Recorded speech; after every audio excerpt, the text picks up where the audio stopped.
कि जुनून दिल में हो पंखों में जान पैदा कर। जुनून दिल में हो पंखों में जान पैदा कर। हमने भरना की जगह भरनी इसलिए कहा कि हिंदुस्तानी जबान में उसे समझें आसान है कि जुनून दिल में हो पंखों में जान पैदा कर, उड़ान भरनी हो खुदा आसमान पैदा कर। वाह वाह वाह, बहुत खूब। उड़ान भरनी हो खुदा आसमान पैदा कर। जबरदस्त।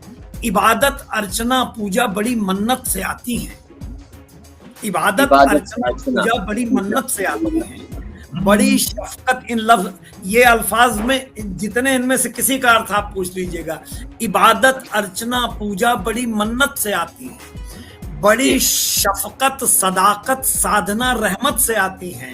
और कभी माँ बाप की झोली में हो जब नूर की बारिश, खुदा के फूल से घर बेटियां जन्नत से आती हैं। बेशक बेशक बेशक बेशक, जबरदस्त जबरदस्त। विकास शर्मा बताते हैं कि हिंदी और उर्दू भाषा भारत माँ के दो अनमोल गहने हैं। बेशक, इसमें कोई शक नहीं है।